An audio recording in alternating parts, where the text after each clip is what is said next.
Okay. So untuk plan arkitek ni saya telah upload dekat YouCanFolio. So nanti korang boleh try buka buka dekat projek untuk integrasi. Plan arkitek ni untuk Mawib. Mawib quarters guru, dia ni adalah detailing untuk tangga Kemudian yang ni untuk SMV. Ni nak record. Ya, saya rekod. Jangan takut. Okay. So, ni SMV, blok asrama dan dewan makan. SMV juga ada kompleks bengkel. Tapi saya minta kumpulan 1 sampai 8 desain asrama dan dewan makan sajalah. Okay, kemudian lagi satu projek UiTM. Asrama lelaki, perempuan dengan perumahan kaki tangan. Tapi plan arkitek tu kalau you all tengok, dia agak berterabur sikit sebab dia tak letakkan dalam title block. So nanti pelajar-pelajar yang design UiTM ni kena susun balik drawing yang berterabur tu, masukkan dalam title block yang bersesuaian. Okay. So bangunan korang ni agak mudah sikit banding dengan dua site yang lain. Jadi saya minta susun sendirilah. Masukkan dalam title block sendiri. Sebab nanti bila dalam reporting, plan arkitek memang nak kena masukkan sekali. Sama macam RCD dululah. Sama macam RCD dulu. Dalam report memang nak kena masukkan plan arkitek juga. Okay, so nanti korang untuk grup 1 hingga 8 kena klik yang ni lah, download tak apa, nanti boleh download kemudian. Okay, saya tunjukkan sini. Basically untuk grup 1 hingga 8 korang perlu design bangunan blok asrama dan dewan makan. So untuk blok asrama dan dewan makan ni dia ada ground floor, dia ada first floor. Okay, boleh tengok tajuk dekat sini. First floor, second floor, third floor dengan yang ni apa? Plan bumbung, roof floor. Roof key plan. Okay. Ada 5 key plan, bermaksud dia 4 tingkat. Tapi dia bukan semua 4 tingkat tau. So nanti kita tengoklah satu-satu Kemudian plan apa lagi yang ada? Yang ni adalah dia punya pandangan hadapan, belakang, sisi kanan dengan sisi kiri lah. Okay, dia punya pandangan hadapan, ni pandangan hadapan, belakang. Yang ni asrama perempuan, yang sebelah kiri. Yang ni asrama lelaki. Okay, yang ni pandangan belakang. Okay, dia punya ni dewan makan. Ni dewan makan tengah-tengah ni. Di antara asrama lelaki dengan perempuan, kita ada dewan makan. Kemudian kita ada pandangan sisi kanan dengan pandangan sisi kiri. Okay, pandangan sisi kanan. Dan kemudian dekat sini ni drawing yang terusnya. Ini adalah berkenaan dengan cross section. Cross section view. Korang boleh tengok sini lah. Dia kerat dekat X1, X2. Yang ni dekat Y1, Y1. Yang ni dekat Y2 dengan Y2. Okay. So ada lagi beberapa drawing, tapi drawing ni adalah berkaitan dengan pemasangan ceiling. Ceiling. Yang ni pun kena tengok juga sebenarnya. Tapi tak apa, nanti ceiling ni kan. Ceiling ni nanti saya beritahu lah macam mana. Okay, kalau kita pergi dekat ground floor. Okay, yang ni adalah drawing untuk ground floor So kalau tengok dekat sini, nampak macam mana Siapa wakil grup 1 kat sini? Ada wakil grup 1. Jason ada, Jason ada, tak ada? Wakil grup 1 ada sini, tak ada? Saya wakil grup 1, Doktor.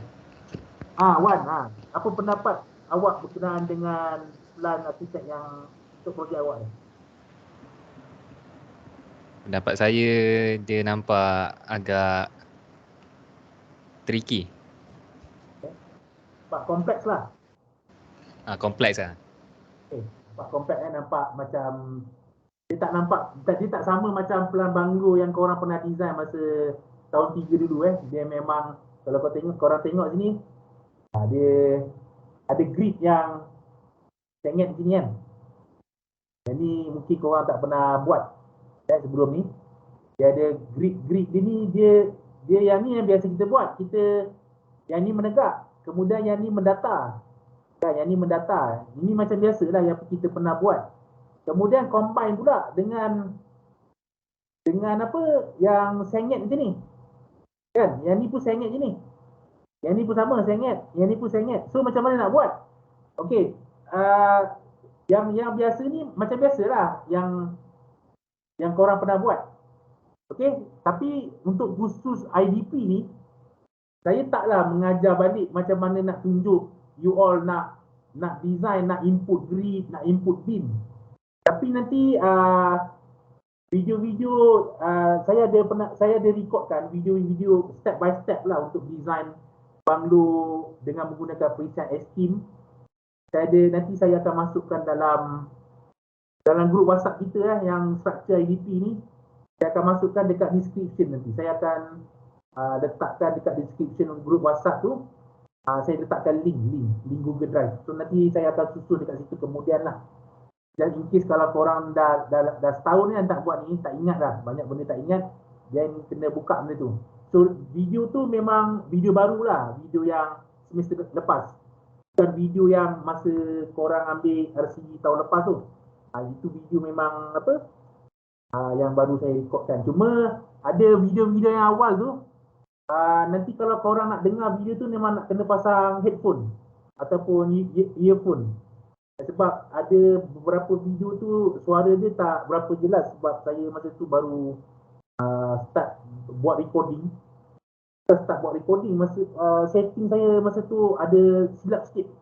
So suara tu kalau tak pakai headphone dengan earphone tu nanti agak susah sikit nak dengar. Tapi pakai earphone memang jelas lah. Sepatutnya jelas lah boleh dengar. Okay. So berkenaan dengan ni mungkin nanti korang akan bertanya saya macam mana nak buat. Nanti cuba buka Estim software. Estim software masih ada lagi ke ada yang dah tak ada lah? Ada tu. So Estim software tu nanti bagi yang pelajar yang kena buat Estim ni nanti, kalau nak buat masa sekarang ni kena install dulu lah. Okey, tapi untuk projek IDP ni sebenarnya dia tidak tertakluk korang kena wajib guna Estim. Dia tak macam tu. Dia sebenarnya dia terpulang kepada pelajar. Sebab kita dah tahu kan dia punya pelan arkitek dia macam ni. Tak semestinya kita gunakan kaedah konvensional. Macam design reinforced concrete kan. Kita design macam biasa guna Estim. Dia tak tertakluk macam tu. Kamu boleh mungkin kalau nak gunakan sistem IBS ke, dah pernah ambil subjek IBS kan. Mungkin nak gunakan IBS boleh, design IBS ke ataupun steel structure ke, itu memang terpulang kepada pelajar-pelajar lah. Macam mana dia nak design bangunan ni. Yang mustahak di sini, apa-apa pun yang korang nak design, kena pastikan kena fulfill dia punya architectural punya requirement, architectnya requirement. Itu yang mustahak lah.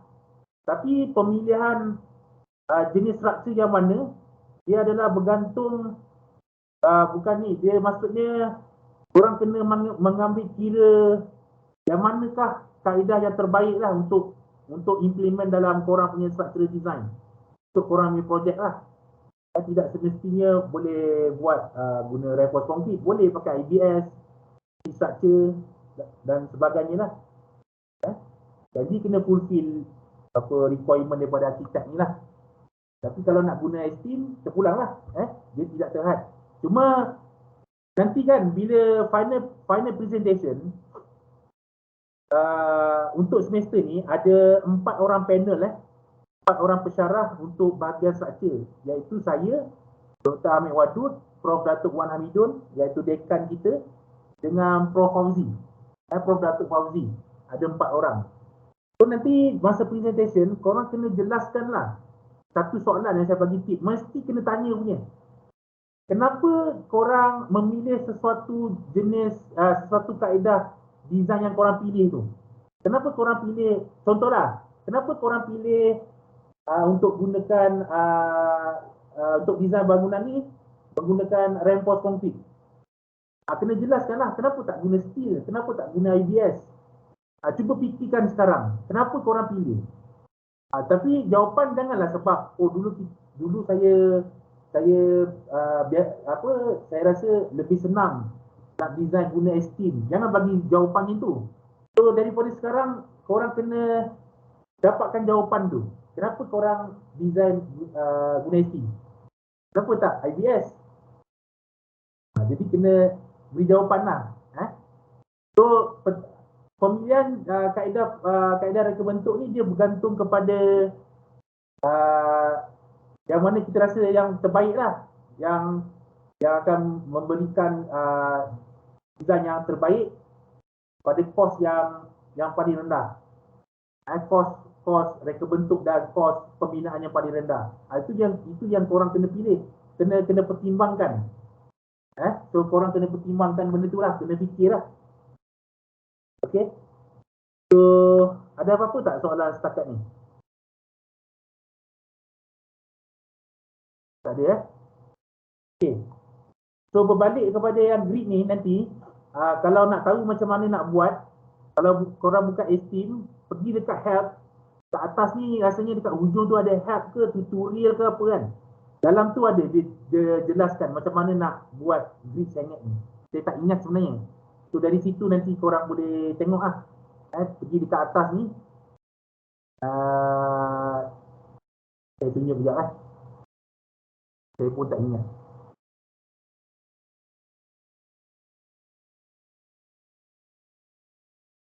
Okay.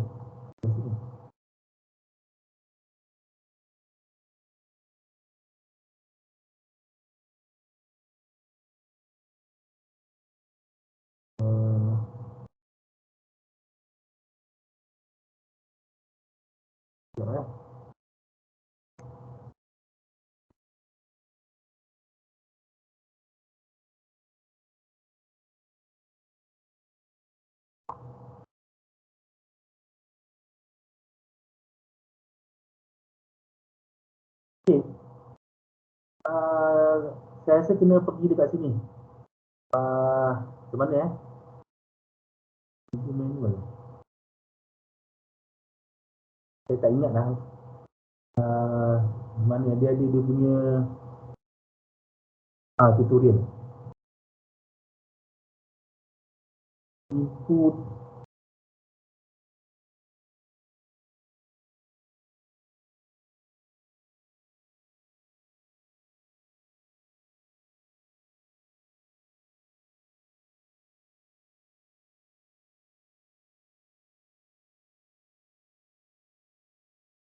ni dia ada bagi tahu lah.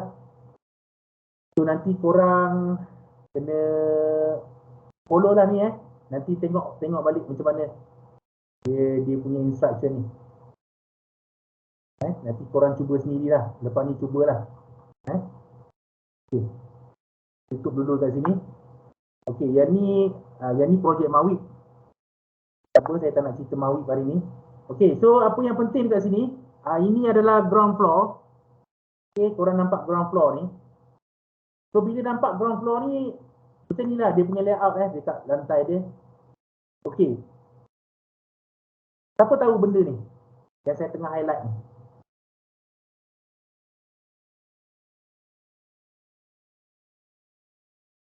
Senyap ni. Akasha ada, Akasha. Akasha ada. Akasha ada. Tak ada. Akasha. Sabrina ada. Apa benda ni? Belum Okay. So nampak dekat sini yang ni sebenarnya dia kolom. Kolom ni kalau korang tengok dia nampak besar. Kolom ni dia besar. So bila nampak je kolom dekat architectural drawing ni, maksudnya kolom ni korang memang wajib input dalam S-Team.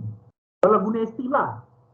Korang kena input kolom ni ikut 100% dia punya size dan kedudukannya dia sebenar. Tak boleh lari. Okey, yang ni yang korang wajib masukkan. Okey, kedudukan kolom. Kita tengok ni kan, ni semua kolom ni memang besar-besar. Okey.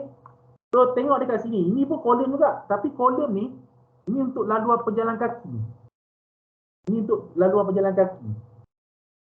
Okey, kalau kita ukur ni tak tahulah berapa. Dia mungkin tak tahulah. Mungkin kena ukur tengok berapa.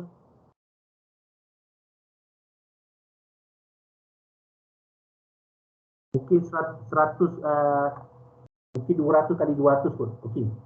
So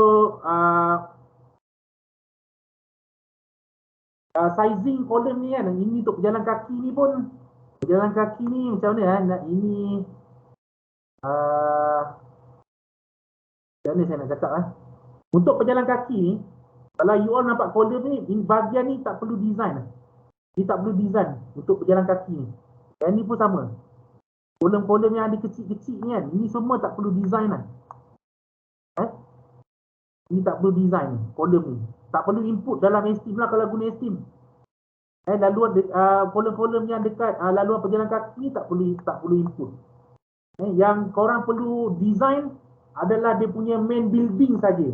Iaitu dia punya kawasan asrama, dewan makan, asrama perempuan, dewan makan dan asrama lelaki saja. Okey? Okey, faham tak? Yang ni kolom ni pun yang ni kena design lah. Sebab tak tahu mungkin ada benda dekat atas kan. Yang ni pun kena design. Ini kita consider dia punya main building lah. Yang ni pun sama lah. Mungkin dekat atas ada structure. So kena tengok. So bagaimana pula katakanlah kolom yang korang nampak yang ni je. Ni semua. Kalau yang dalam bangunan ni, kalau katakan nak letak kolom macam mana? Macam mana nak letakkan kolom? Siapa tahu? Kita semua tak tahu. Okey, saya jelaskan bahagian-bahagian yang arkitek dia tak ada tunjukkan bahawa dekat situ ada kolom. Korang boleh input kolom, tapi dengan syarat kolom tu kena duduk dalam dinding. Kena duduk dalam dinding. Contohnya, kalau dekat sini, intersection ni, kalau nak letak kolom, dia boleh letak kolom, tapi dia kena duduk dalam dinding. Tapi masalah dia, kalau kita semak dekat sini, ketebalan dinding ni, dia adalah 150 mm. Ketebalan dinding yang warna merah ni semua 150. Kalau korang ingat, dalam Eurocode, saiz beam dan kolom, dia punya lebar paling kecil adalah 200 mm. Sedangkan dinding ni 150. So bermaksud, nak tak nak, sebab kita follow Eurocode, memang lebar beam dan kolom kena kurang-kurangnya 200 mm. Dia tak boleh kurang daripada 200 mm. Okey, tapi kena letakkan dekat bahagian yang ada dinding lah. So katakan kalau dinding ni tebal dia 150, kalau korang letakkan kolom tu lebar dia kata 200 kali 300 contohlah.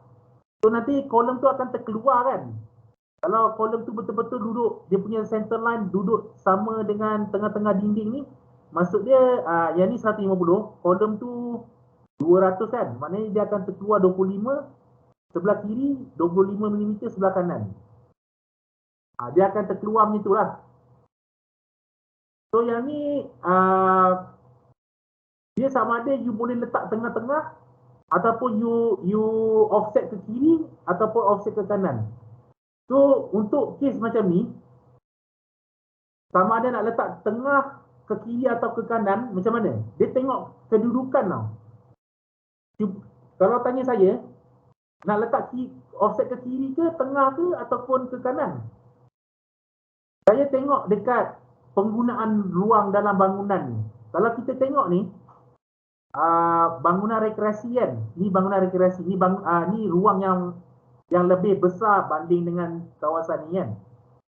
Kalau saya, sama ada saya letak tengah-tengah, maksudnya kolom tu akan timbul. Kalau kita duduk sini, kita nampak kolom tu. Sebab dia timbul kat sini. Dan kalau kita duduk sini, kita nampak dia timbul dekat sini juga kan. Sama ada kita letak tengah-tengah ataupun kita flush ke kiri. Kalau flush ke kiri, kalau boleh flush ke kiri saya rasa lebih baik. Sebab apa? Kalau kita berdiri dekat sini, kita tak nampak kolom tu apa? Dia timbul dekat sini. Sebab kita dah flush dia ke kiri. Kita dah sorokkan dia ke dalam. So kalau kita berdiri sini, kita tak nampak lah. Kita nampak dinding ni, dekat sini dinding ni semua rata. Tapi tengok keadaan, tengok yang benda yang dekat atas, structure dekat atas juga. So dalam hal ni sebenarnya saya susah nak decide sebab kena tengok dekat atas macam mana dia punya layout. Yang macam ni, dia ada dinding ni kan, ni dinding ni kecil ni. Mungkin kalau nak letak kolom, boleh letak kolom kat sini. Sebab kalau kawasan yang macam ni kan, ni tak ada dinding kan, memang langsung tak boleh letak kolom. Kawasannya tak ada dinding, tiba-tiba korang tak boleh letak kolom lah dekat sini. Kena hati-hati kawasan mana nak letak kolom, kawasan mana tak boleh letak kolom. Ni semua dinding dinding. Ni ada pintu lah, pintu, tapi atas pintu ada dinding kan. So mungkin kalau nak letak kolom boleh letak sini kan. Terpulang lah tengok kedudukan ni. Sebab sini ni ada kolom kan. So kedudukan kolom ni korang kena decide sendiri lah. Tapi kena pastikan dia duduk dalam dia di kawasan yang ada dinding. Okay. So tu satu hal. Yang lagi satu kan, bila you all nak mula-mula start design esteem, dia punya langkah pertama apa tau? Kena tengok drop value. Semua ni, semua floor ni, semua ruang ni dalam dekat ground floor level. Nak kena tengok dia punya drop. Yang mana lantai yang drop paling rendah, yang mana lantai yang paling tinggi. So macam yang kalau korang ingat, saya pernah bagi tahu kan, macam mana kita nak set dalam esteem. Dia punya tips senang je. Kalau kita dah tengok semua ni kan, dia punya finish floor level kan. Kalau finish floor level dia katalah macam mana saya bagi contoh. Okey, macam ni lah. Ini 0.35, ini 0.3. Yang ni dekat luar bangunan. Yang ni dekat bilik tidur. So dari sini kita understood lantai ni dalam bilik tidur dia adalah lebih tinggi dia punya level daripada dekat luar. So dia make sense lah. Sebab apa? Kalau dia logik. Sebab apa? Kawasan dalam bangunan dia mesti akan lebih tinggi daripada yang luar. Sebab nanti kalau ada, ini kan kawasan luar kan, kalau ada air hujan ke apa kan, mungkin tak banjir lah. Kalau ada aliran air, dia tak mudah masuk ke dalam. Itu dia punya logik lah. Macam dekat tandas kan. Contoh macam ni kan. Tandas yang ni bilik tidur. Yang ni ada drop. Ini simbol untuk drop. Maksudnya walaupun sini tak ada tulis FFL, sebabkan dia tulis DN50 ni down. Ni maknanya DN ni down kot. Macam drop lah. Kita tahu dalam bilik air ni dia punya FFL 0.3. 0.3. Dengan cara tengok sini lah. Sebab kalau nak letak FFL ni, sebab apa dia tak letak, tengoklah sempit tempat dia. Tak ada, susah nak letak perkataan FFL ni. That's why dia letak drop lah. Okay. So kena tengok semua floor ni kan, mana lantai yang paling tinggi lah. Yang ni lagi rendah lah. Bilik rekreasi kan. Ni sama macam tadi, 0.35. So kalau katakanlah kita tengok dekat sini FFL ni 0.6 tinggi kan. Ni 0.6. Kita tengok tempat lain ni 0.5. Katakanlah ini korang kena semak betul lepas ni. Katakanlah 0.6 ni adalah lantai paling tinggi. Maksud dia nanti dalam esteem slab kawasan ni kita akan assume drop dia kosong. Drop dia kosong. That's why saya minta you all tengok, perhatikan semua slab tu, yang mana slab dia paling tinggi. Sebab kita nak assume nanti dalam esteem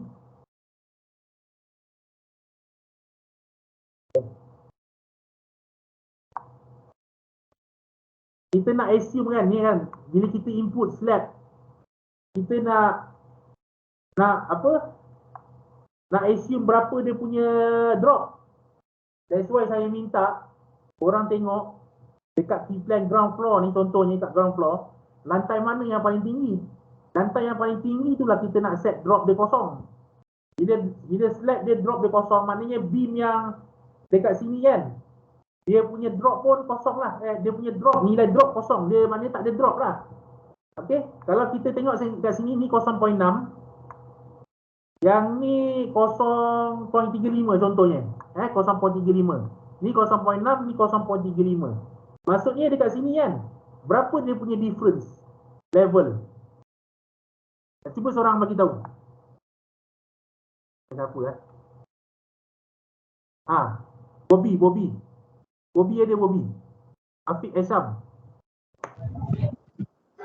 Ya doktor, ada. Okey. Contoh dekat sini kan, ni drop ni FFL dia 0.6. Yang ni 0.35. Okey. So berapa difference dia? 0.25. 0.25. So kalau kata dalam estim drop slab ni kita dah set kosong, maksudnya slab ni berapa drop dia? Maksud doktor kalau kita set drop dia initial dia kosong. Initial kalau dekat sini kan, kalau dekat estim kita akan assume sini drop slab dia kosong. Okay. So dekat sini berapa? Kalau kita nak ukur dalam estim berapa? Berapa nilai drop? Sekejap. Saya rasa 0.25 lah kot. So nilai drop dia 0.25 lah untuk slab kat sini. And so bila 0.25 slab dia drop 0.25, nanti beam dia tu kena drop juga 0.5. Jangan tak drop. Okay? Betul. So yang tu korang kena perhati betul-betul tau. Sebab nanti bila tak first step ni kalau dah salah, pening tu nanti nak betulkan beam punya drop, slab punya drop values. Pening tau. That's why mula-mula perhatikan dekat mana nilai drop yang paling nilai FFL yang paling tinggi. Sebab kita nak set dalam estim, kita nak set nilai drop nilai FFL paling tinggi itulah drop dia sama dengan kosong. Nilai drop dekat sini lah. Itu kita benda yang sangat mustahak sebab nanti dia akan efek dekat beam. Bila slab ni drop dia kosong, beam mesti kosong. Kalau kita letak nilai slab yang pada kosong, kalau contohlah drop dia 100, nanti beam tu ke bawah. Bila beam tu ke bawah, nanti bila you nak run, dia akan bagi keluar satu window, dia cakap slab FS 75 dan 76 ni not fully supported. Dia tak bagi run, dia bagi error. Dia kena betulkan. So nanti kena refresh balik lah. Tu benda yang dah tinggal ke tu kan. Okay. Saya pergi balik kepada sini. Yang koridor ni, dia punya kolom ni memang nak kena design lah sebab kolom ni dia attach dekat bangunan kan. Yang ni memang nak kena sebab dekat atas tu ada dia punya structure. Okay. Okay, ada apa-apa nak tanya? Grup 1 sampai 18 ni. 1 sampai 8. Contoh yang ada kat sini kan, dia ada bagi tahu tau. Kalau dinding ni kan, tebal dia 115, dia ada bagi tahu. Ataupun kalau dia tak ada bagi tahu, korang kena ukur sendiri lah. Dengan gunakan linear dimension. Kena ukur sendiri lah. Kena ukur sendiri. Ni 150 pula. Itu dah kena ukur sendiri. So, kadang-kadang benda tu dia tak update. Arkitek mungkin terlepas pandang. Dinding tu 150 tapi kat sini masih tulis 115 kan. So kena dia sebenarnya betul lah, memang betul lah 115 tambah 20. Macam mana macam ni? So ketebalan dinding tu korang kena ukur sebaik-baiknya ukur baru tahulah berapa dia betul. Kadang-kadang kat sini dia ada silap. Dia kadang-kadang dia ada silap juga. So kena ukur lah sebaik-baiknya. Okey, setakat ni ada tak siapa-siapa yang nak tanya? Tak ada So saya pergi ke bahagian seterusnya kan. Saya nak cerita pasal apa loading. Okey, so kalau tengok dekat sini dia ada macam-macam jenis apa floor usage. Dia ada bilik tidur, dia ada bilik rekreasi. Bilik rekreasi ni macam dewan lah, dewan yang kecil lah, tempat orang berkumpul. So kalau load, korang kena rujuk dekat Eurocode 1 tau, Eurocode 1, EN 1991. Boleh tengok dekat situ berapa nilai live load untuk bilik tidur. Macam banglo dulu berapa korang pakai? 1.5 kan? So boleh pakai lah 1.5. Dapur pun mungkin boleh pakai 1.5 ataupun 2. Tapi kena buka Eurocode 1 tu, kena tengok balik. Kena tengok balik. Yang ni apa, tempat jemur kain kan? Berapa? Mungkin boleh pakai sama dengan macam bilik tidur 1.5 kan? Foyer berapa, ruang makan berapa. So basically kalau susunan macam dalam rumah ni kita boleh pakai 1.5 lah. Tapi bilik rekreasi ni yang ni macam rumah warden je. Macam rumah warden lah. Ni bukan, sebab ni asrama, dia macam rumah warden susunan macam rumah kediaman biasa. So yang ni bilik rekreasi. Kalau korang faham, bilik rekreasi ni macam satu dewan kecil, tempat di mana orang berkumpul tau. So dia punya live load, dia tak boleh pakai sama macam dekat rumah. Tak boleh pakai sama macam dekat rumah. So kena buka Eurocode 1, kena semak kawasan yang menjadi tumpuan orang kan, ramai orang kan, berapa nilai dia. Mungkin 2.5. 1.5 dengan 2.5 jauh. So walaupun sini ada dinding dekat sini kan, ini dekat ground floor, korang tak boleh. Kalau kita tengok, kita tahulah. Macam saya tengok, saya tahulah. Korang tak boleh letak beam semata-mata dekat sini je. Yang ni pun kena letak beam juga. Kena letak beam. Sebab apa? Kalau tak letak beam dekat dalam ni, nanti bila korang input slab, yang ada beam yang keliling ni kan, input slab, memang boleh input, tapi slab tu sangat besar. Korang kena tengok juga berapa dimension ni. Kalau saya tengok ni kan, lebih kurang 12 meter lah. Dari sini pergi sini kan 12 meter lah. 12 meter ni kalau dalam kaki 40 kaki. Kalau you all duduk rumah teres, lebar rumah teres korang tu, yang korang duduk biasanya lah, satu rumah tu lebar dia mungkin 20 kaki je. So kalau tak letak apa-apa beam dalam ni, dari sini pergi sini, lebar dia sama dengan 2 buah rumah. Woi, besar gila rumah tu. Apa, jauh dia punya ni. So memang impossible lah kita boleh letak satu kali slab tu. Lepas tu sini ada kolom kan. Kolom dia tak boleh letak dekat slab tanpa ada beam. Memang dia kena letak beam ni.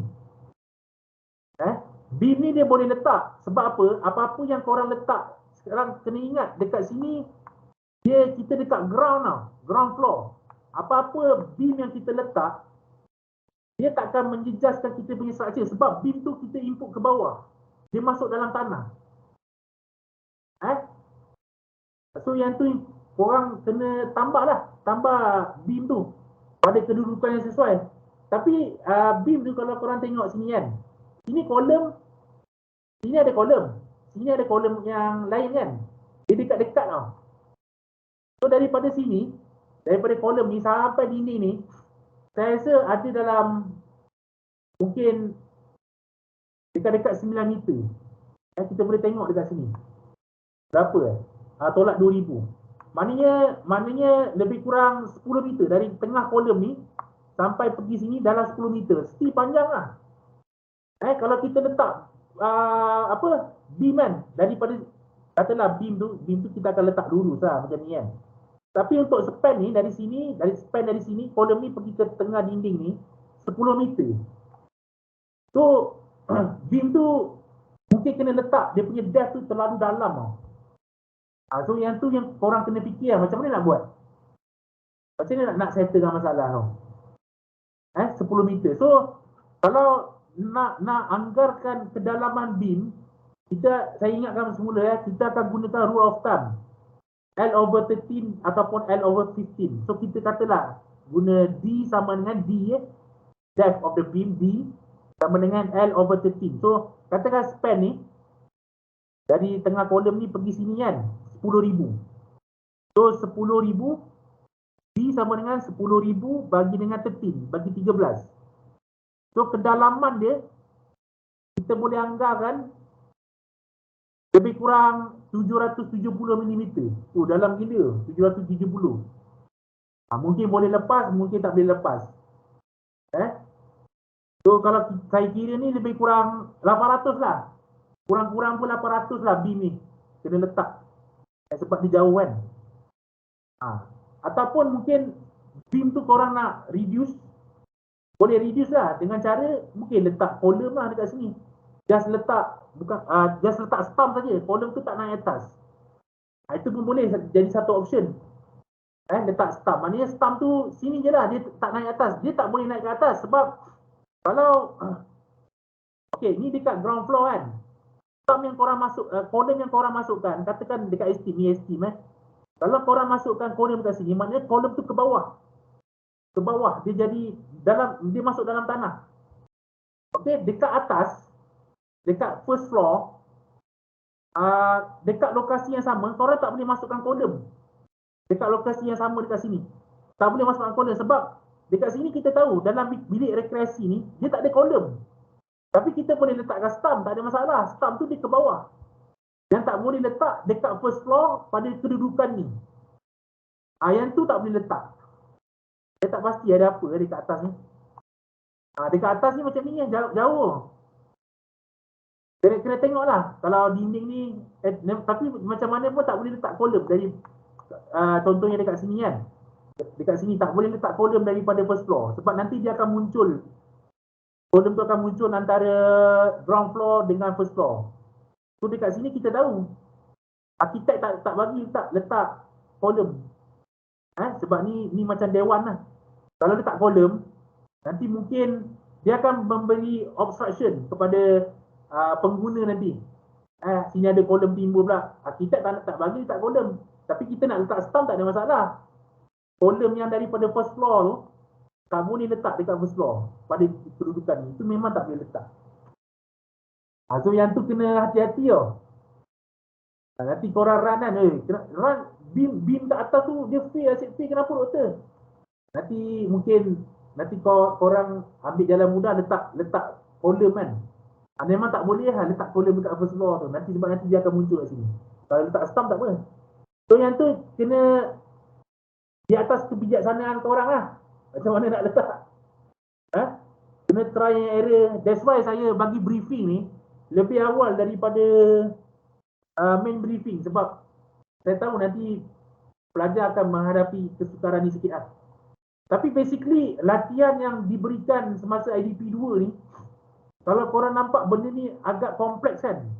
Actually bila you graduated besok, bila katakanlah diterima bekerja sebagai structural engineer, bangunan-bangunan yang macam ni yang korang akan design. Korang takkan design bangunan 2 tingkat. Korang akan design mungkin bangunan yang lebih 10 kali ganda lebih besar, 100 kali ganda lebih besar pada ni. Itu memang walaupun nampak memang diakui lah memang complicated, tapi anggap dia satu latihan lah. Anggap dia satu latihan. Okey, ada soalan tak? Untuk setakat ni. Semua faham Faham doktor.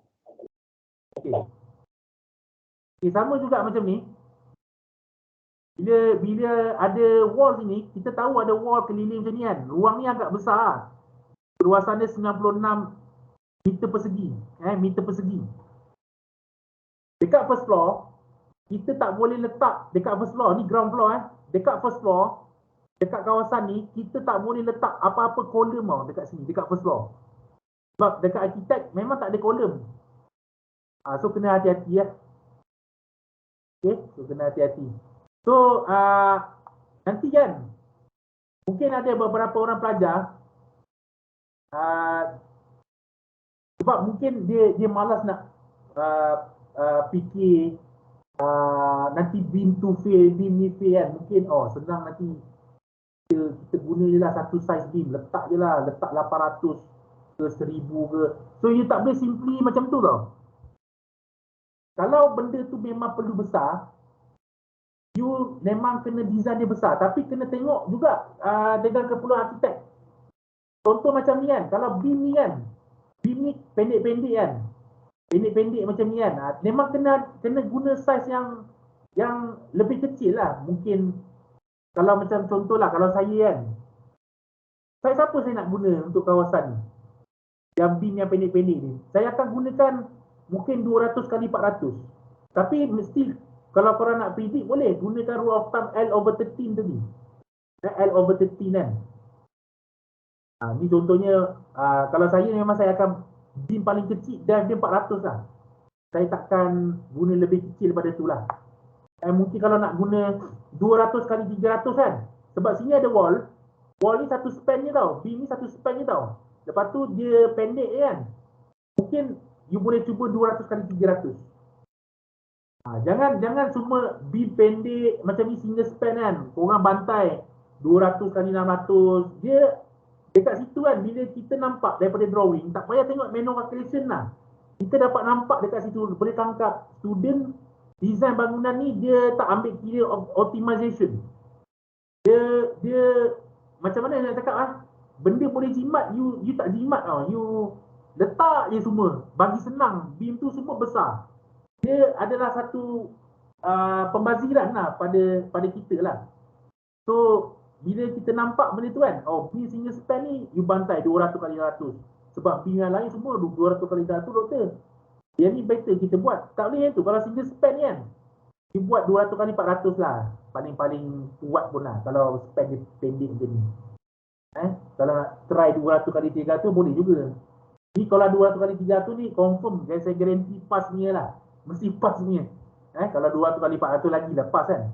So benda-benda macam tu lah kita boleh kena consider. Kena consider. So tadi apa yang saya bagi tahu tak adalah bermaksud beam ni contohlah dekat sini kan, kalau kena letak beam ni 200 kali 800, ni 200 kali 600, yang ni 200 kali berapa? 200 kali 700. Dia bukannya bermaksud sebaik-baiknya you letak beam tu lain-lain saiz tau. Dia bukan macam tu. Dia tengok keadaan tau. Macam saya kan, kalau yang beam, especially beam yang perimeter ni lah, dekat ground ke first floor ke, saya akan ada satu standard size tau. Standard size maksudnya mungkin saya akan mula-mula lah, saya akan letak 200 kali 600. Saya akan cuba lah 200 kali 100. Tapi kena check lah yang ni berapa kan. So saya akan try macam tu lah. Initial size, tengok tempat kan, 200 kali 600 ke ataupun 200 kali 400 ke. Jangan terlalu banyak sangat sizing beam tu lah. Tempat yang perlu besar, baru besar kan. Kalau 200 tak cukup, lebar dia mungkin boleh increase 50, 250, lepas tu 300. Width beam kalau nak increase, dia punya increment 50. Kalau depth pun sama juga. Kalau nak increase, katakan mula-mula 400, tak cukup, increase 450. Kalau tak cukup, increase lagi 500. Okey, jadi 500. Kalau tak cukup, increase jadi 550. So benda-benda tu memang korang kena dah ada dalam kepala lah, nak increase berapa ni. Okey. So yalah, dia mula-mula kan, sekarang kan, masalah dia apa? Kita nak assume beam size tu, mula-mula berapa? Kan? Mula-mula berapa? So, itulah, you kena decide lah macam mana nak ni kan, guna rule of thumb tu kan. Kalau saya, mungkin saya akan cuba kalau yang beam-beam yang tengok macam ni kan, mungkin 200 kali 400 lah, saya punya starting size. Tapi bila once kita dah tahu yang ni panjang kan, saya memang takkan start 200 kali 400, saya akan terus besar. Terus jadi besar. Ataupun mungkin korang boleh cuba 200 kali 500, dia punya initial sizing yang untuk dia punya main secara umum lah, starting size kan. Tapi kena, macam mana nak cakap kena fikir dulu lah berapa yang korang nak letakkan. Mungkin 200 kali 400, tapi kita tengok bangunan lah, kadang bawi tak boleh. Kena sizing lain. Kalau start 200 kali 400, nanti banyak beam fill, itu sana sini fail kan, nak betulkan bukannya betulkan sikit-sikit, banyak kan. So itu satu hal lah. Lepas tu kan bila korang design dah siap input, saya bagi satu tip penting ni. Okay, banyak mungkin ramai antara korang yang tak nampak benda ni. Bila korang dah input beam, slab, column semua kan, loading semua dah kena masukkan. Kalau ada brick wall load, masukkan. Semua benda kalau korang nak masukkan dekat Esteem, korang run dulu untuk floor ni. Run dulu sampai dia pas. Jangan pergi naik floor atas. Jangan tergopoh gapah pergi naik atas. Run dulu. Pastikan semua setting dah betul. Load dah betul. Dia punya brick wall dah betul. Dia punya live load, dead load dah okey. Baru run tau. Lepas tu lagi satu kan. Yang ni saya minta saya tutup dulu ni. Dekat projek parameter ni. Projek parameter ni Mawib tau. Mawib ni, bangunan Mawib ni sebenarnya dia projek ni pada tahun 2007 dengan 2008. Bangunan Mawib ni yang dah dibina sekarang ni, bangunan tu sebenarnya saya yang reka. Yang quarters block C ni. Ni memang dia punya file yang asal. Dia punya file yang asal. Bangunan ni. Masa tu tak ada Eurocode. Tak ada Eurocode. Masa tu saya design pakai Esteem 8. Dia tak ada Eurocode. Bila kita convert sekarang ni Esteem 9, dia baru ada Eurocode. Di situ ni kan. So dekat sini kena pastikanlah kena pakai Eurocode tu. Lepas tu setting ni kan semua kan. Memang nak kena betul-betul lah setting tu. So setting tu nanti saya ada terangkan dalam video saya tu. Nanti saya upload dekat group description. Mungkin beri saya masa sikit lah sebab saya nak susun balik benda tu kan.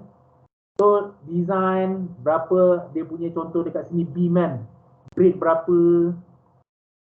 Okay, grade berapa dia punya minimum bar size apa semua. Kena set betul-betul tau. So kalau nanti dah sampai stage macam ni, kalau ada student yang bertanya, baru kita buat session macam ni lah. Session macam ni lah. Kalau kita nak buat face to face, memang saya rasa tak mungkin lah. Tak mungkin kita akan buat sebab kedudukan kita masing-masing berbeza-beza kan. Ada kat rumah lagi. So untuk memudahkan, korang pun senang nak tengok kan. So saya akan buat secara ni lah. Perjumpaan secara maya lah. Online. Kalau untuk setting-setting ni lah, nanti korang bagi tahu lah saya bila dah sampai setting benda macam ni. Mungkin dah 3-4 grup dah sampai nak setting ni, kita boleh meet lagi lah. Meet lagi. Case lab ke apa kan. Lepas tu detailing ni kalau sekali lah jalan kan. So yang ni memang kena set betul-betul tau. Baru korang run tau. Run floor by floor. Bila dah siap ni, dah input semua, dah run, Esteem dah run pas, baru copy layout ni pergi atas. Pergi first floor. Tapi nanti pergi dekat first floor, dalam Esteem import tracing kena yang ni lah. So tengok dekat bawah kan, lain kan, bawah ni dia berbeza lah. So nanti pergi dekat first floor, kena tengok lah, dia ada beam yang kena buang, slab yang kena buang, column yang kena buang kan. Kena ganti macam ni kan. Yang ni berapa dia punya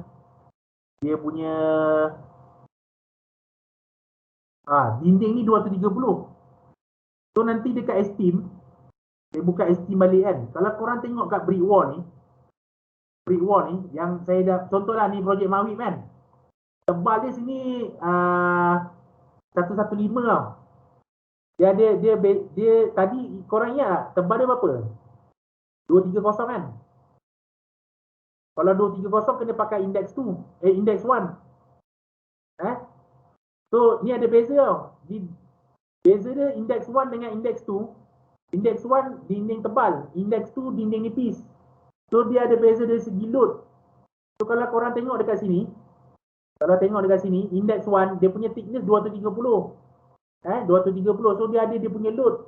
So kalau pakai index 2, Dinding ni nipis. So loading dia separuh kurang. Dia punya loading tu sepatutnya sini 2.5.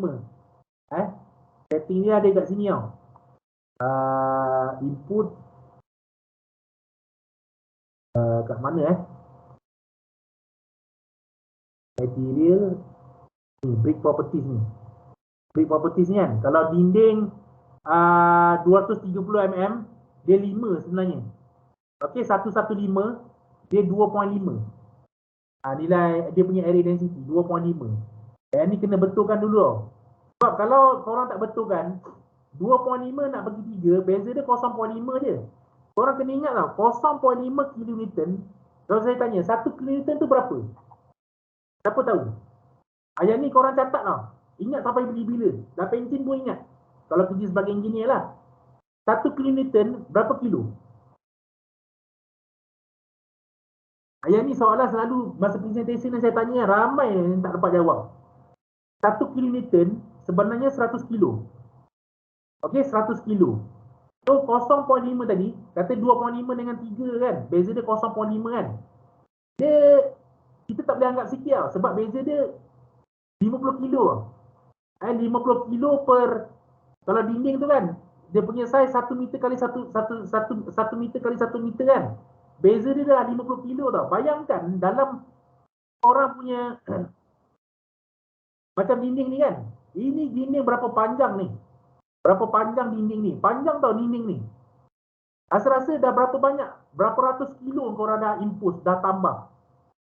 That's why dekat sini, objek parameter ni memang kena dekat material ni kan, brick ni kan memang kena tukar. Lepas tu dekat slab ni lah, slab ni kan, kalau tersalah masuk value kan, contohnya lah, patutnya tadi rekreasi tu tadi,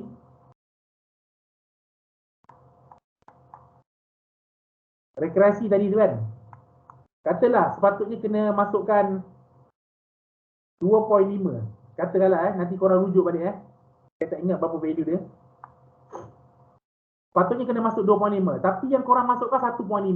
So beza dia 1 kilonewton. So 1 kilonewton you tak boleh anggap sikit tau. 1 je doktor, bukan banyak kan. 1 kilonewton maksudnya slab ni 1 meter kali 1 meter, you dah terletak kurang 100 kilo. So you ukurlah ni berapa semua slab ni kan, dah berapa, mungkin dah beza dia tan tau. Dah berapa tan tau, bukan ratus-ratus kilo lagi, bukan puluh-puluh kilo. Dah berapa tan you tambah. So dia akan efek nanti dekat foundation. Kalau letak load terkurang, foundation you akan lebih kecil. Kalau guna pile cap, pile tu kurang sebatang untuk satu tempat. Mungkin lah kan, kita tak tahu lah. Okay, mungkin kurang sebatang. So nanti in reality, bila bangunan ni dah siap dibina, tiba-tiba orang guna kan, column ni dia punya pile cap tu settle tau. So agak-agak bangunan ni selamat. So benda-benda loading ni memang kena betul-betul apa, perhatikan tau. Berapa yang you masukkan. So bila salah masuk, kita boleh tahu tau, student ni dia macam saya lah, saya terus terang tak payah tengok banyak-banyak lah. Kita boleh tahu, oh student ni kan, dia tak tahu tau apa sebenarnya dia tengah dia input tu betul, dia tak tahu yang dia input tu salah. Dia tak tahu. So kena tengok balik loading tu. Loading kan, benda-benda tu korang jangan bagi korang, kita orang ni kerja senang tangkap korang tau. So kena tengok betul-betul loading tu dinding tebal nipis kan. Dinding ni semua nipis lah kalau tengok ni. Dekat Esteem, dalam Esteem tak boleh ukur tau, kena ukur dekat apa, AutoCAD. So basically korang boleh tengok yang ni kan. Yang ni memang architect bagi tahu dia kena tebal. Tak tahulah apa reason dia kena tebal. Tapi yang ni saya tak tahu apa benda. Mungkin dinding lah, mungkin dinding. Tapi kalau kita tengok kat sini kan, kenapa rasa-rasa dinding ni tebal? Sebab mungkin lah mungkin nanti kita boleh tanya korang tau, kenapa rasa-rasa ni tebal? Walaupun benda ni arkitek yang lukis, kita nak tengok tau, student ni dia ada fikir lah, kenapa dinding ni tebal lah? pada saya lah mungkin ni asrama. Bila dah ramai orang, nanti budak-budak dalam ni bising kan. Macam Sabrina tadi kan. Dia duduk asrama, ramai kawan-kawan dekat sekeliling dia. Dia bising-bising nanti dinding ni arkitek reka tebal supaya bising tu tak pergi ke sebelah. Mungkin kawan-kawan dekat sini mungkin nak tidur ke apa kan. So apa-apa bising dia takkan pergi sebelah sebab dinding tebal. Tak mungkin lah macam tu. So benda-benda macam tu lah. Pelajar kena berfikir tau. Tengok kan, kenapa agak-agak dia dinding tebal nipis kan. Kenapa tak buat nipis semua? Dia adalah sebab dia tu. So bila dinding ni tebal macam ni 230, beam masih boleh pakai lagi 200. Ataupun kawasan yang ni beam ni seelok-eloknya buat 230 lah dia punya width. Ikut dia punya ketebalan dinding. Sebab tujuan ni kita tak nak, sebab brick wall beam ni kat mana kita letak beam, biasanya kita boleh tahu kalau ada wall. Di mana ada wall, di situ ada beam. Okay, so kita tak nak letak brick wall ni dekat atas slab, walaupun sikit je. Letak 30 je dekat slab tu. Yang 200 kena dekat beam, sebab lebar beam 200. So kita nak, kalau sebaik-baiknya dinding yang tebal ni, you boleh lah pilih beam tu sama ada 200 atau 230 lah. Tapi pada saya better ambil 230. Kalau yang ni tak tahu ni apa benda ni, mungkin dinding lah. So nak tahu benda ni dinding ke tak, kena tengok cross section ni, X1 ni. X1 ni dia cut macam ni, dia cut macam tu kan. Dia cut macam tu, kita kena tengok kat grid line mana, antara D dengan E kan. Cross section. Jadi drawing cross section X1. Ni. Okey, antara D dengan E kan. Okey, X1 kan. Antara grid D dengan E. Balik kan. Pandangan belakang macam pandangan. Okey, antara D dengan E nampak tadi? Ada dinding yang antara katil tu. Kan? Dinding tu nipis kan? Dinding tu dinding penuh tau. Dinding tu dinding penuh. So memang kena letak ni lah. Kena letak beam lah dekat bawah dia. Kena letak beam dekat bawah dia. So dekat sini walaupun korang boleh nampak sebenarnya dekat sini kan, arkitek ada lukiskan tau dia punya beam. Dia punya beam berapa, lepas tu berapa yang lebar arkitek bagi, dia beri kebenaran kepada engineer kan. Okey, Amirul Hasnan, kau design beam kau boleh lebar dia macam ni. Contoh lah. Saya bagi tahu lebar korang boleh buat sampai 500. Tapi kalau lagi kurang lagi bagus. Pada diorang lagi kurang lagi bagus. Mungkin struktur ni dia guna IBS kot, saya tak pastilah. Saya tak pasti. Mungkin guna IBS, saya tak pasti sebab apa dia lukis macam ni lah. Tapi kalau saya akan starting guna 200 lah. Kalau fail baru saya naikkan. Lepas tu daripada sini kan kita boleh tahu tau berapa kedalaman beam yang arkitek beri kebenaran untuk dia punya depth. Dekat sini kita tahu arkitek bagi kau buat beam 700 maksimum. Lebih tak boleh. Lebih tak boleh. So kalau lebih korang kena increase lah dia punya width pula. Kalau 200 tak cukup, kena increase pergi 250. Tak cukup pergi 300. Kalau macam ni kan, sini dah ada wall. Walaupun arkitek tak bagi tahu sini boleh letak beam, sebenarnya korang boleh letak beam sebab apa? Beam yang korang letakkan sini, sebab wall sini ada wall, beam yang korang letakkan kena duduk dalam dinding lah. Wajib duduk dalam dinding. Tapi arkitek dia tak lukis sini tau. Yang tu based on engineer judgement lah. Engineer decision. Tapi kena tengok. Kalau sini ada wall, memang boleh letak beam. Sebab kita ada wall ni penuh ni sampai atas. Dekat atas tu kan, sama ada boleh letak beam ataupun tak perlu letak beam. Tu terpulang. Tapi pada saya, kawasan ni, walaupun arkitek tak letakkan beam macam ni, you boleh letakkan beam. Sebab beam ni nanti menyorok dalam ceiling. Ni ceiling. Kalau ada beam, tak ada beam tak nampak. Tapi dia kalau kita letakkan beam ni dalam ni, dia menyorok kan. Tapi saya rasa kena letak beam ni sebab nanti untuk roof. Untuk roof pula masalah roof. Lepas tu roof beam ni kan, ni tak macam banglo tau, 200 kali 300. Arkitek dia memang bagi tahu kat sini. Kau nak letak boleh, 600 maksimum. Dia punya depth, lebih tak boleh. Lebih tak boleh. Okey? Dia ada bagi tahu dekat sini kan, dekat ground sama. Dekat sini kan. Korang boleh tahu lah. Lagi apa dekat cross section ni boleh nampak dia punya drop, kalau ada drop. Boleh nampak. Lepas tu dinding, ni pile cap. Ni arkitek dia bagi tahu dia punya foundation ni guna pile cap, tapi dia berdasarkan kita punya decision lah, kita punya consideration. Nak pakai pad ke, nak pakai pile cap ke, ataupun guna benda lain ke, rough ke. Tapi sebab bangunan ni dia tinggi dan dia 4 tingkat, that's why mungkin arkitek dia rasa nanti engineer akan guna pile cap. Tapi memang betul pun kalau saya design memang saya guna pile cap. Sebab bangunan ni dia tinggi, dia besar. Kalau guna pad footing nanti pad footing tu besar gila. Terlalu besar kan. Berarti yalah, dia terlalu besar, dia tak economical juga. Lepas tu mungkin nanti safety, ada masalah safety. So yang tu lah yang korang kena consider. Lepas tu lagi satu apa dekat sini, dekat dewan makan.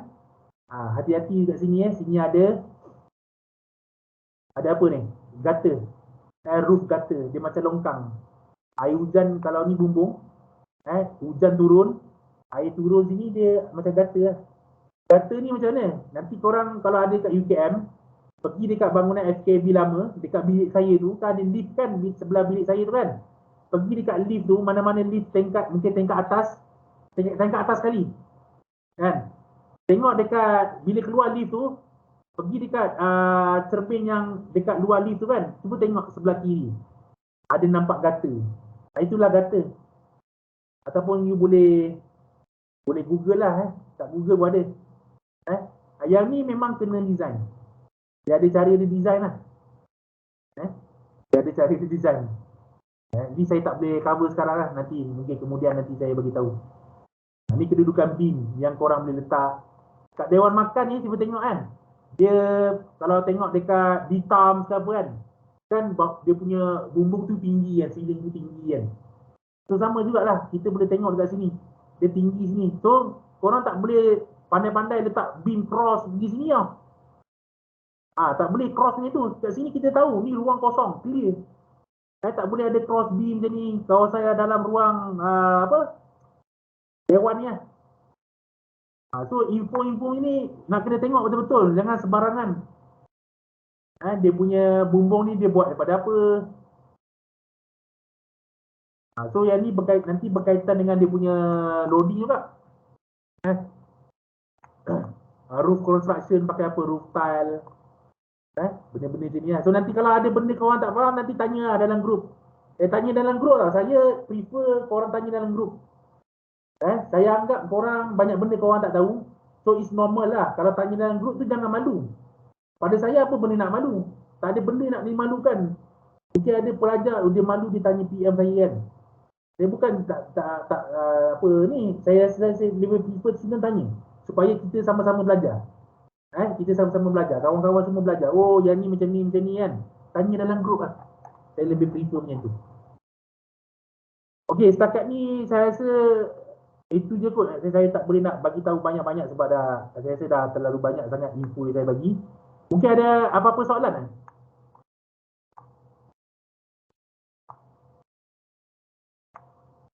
Tak ada soalan?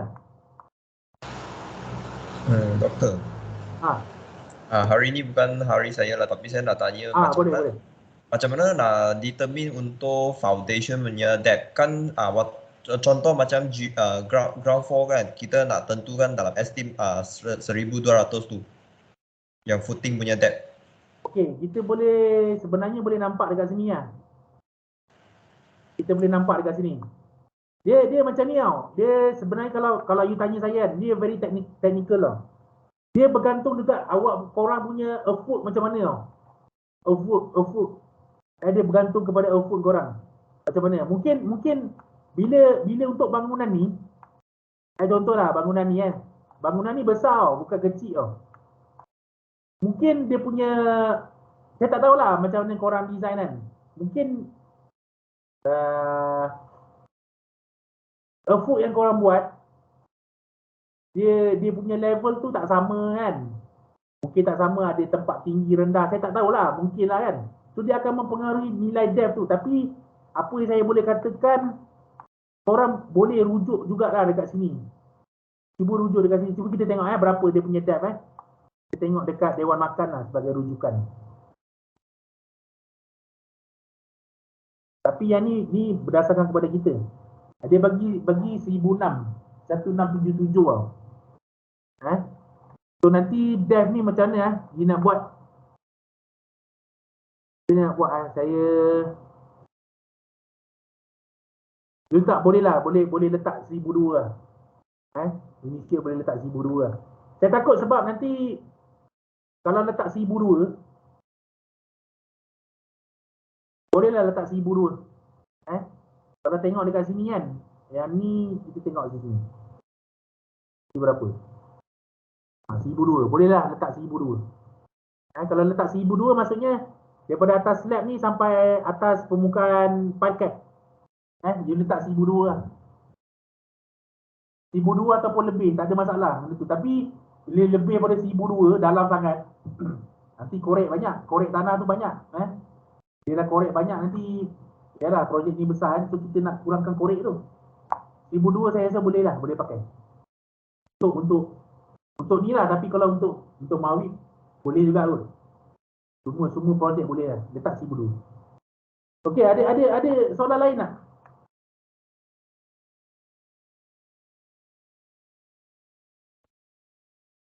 Daripada sini kita boleh nampak tau berapa beam depth yang arkitek benarkan. Sebab ini beam yang dia cut situ, yang beam yang memanjang pergi sana kan. Itu pun kita kena ambil kiri juga tau. Mungkin ada beam yang pergi ke sana juga. Kena ambil kiri juga. That's why dari sinilah kita boleh nampak. Yang ni kalau X1. Kalau dia potong tegak macam ni, dia potong tegak. Ada ke dia potong tegak? Dia bukan semua tempat dia potong ni. Ni Y1. Kita tengok.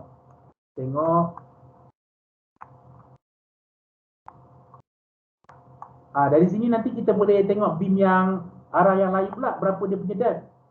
Lebih kurang lah, mungkin 700 lah.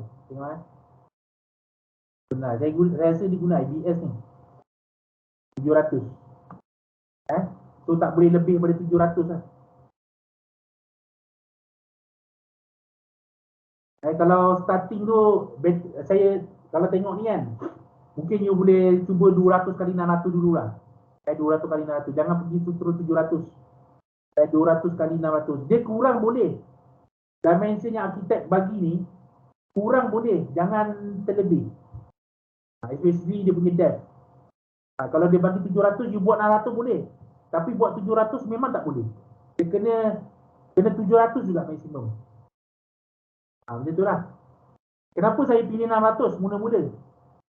Kenapa saya pilih? Ada sebab saya lah. Sebabnya kalau 700 ni dalam segi form kerja-kerja untuk buat homework tu kan, dia nanti dia ada wastage.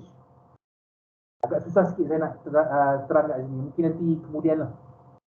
Tapi saya boleh katakan depth tu, beam sizing tu 200 kali 600 lah. You try dulu. Okey, ada soalan lain? Tapi beam yang single span jangan 200 kali 600 juga. Kena buat kurang, 200 kali 400 ke, 200 kali 300 ke, kena buat kecil. Jangan suka-suka lah buat dia besar. So ada soalan lain? Tak ada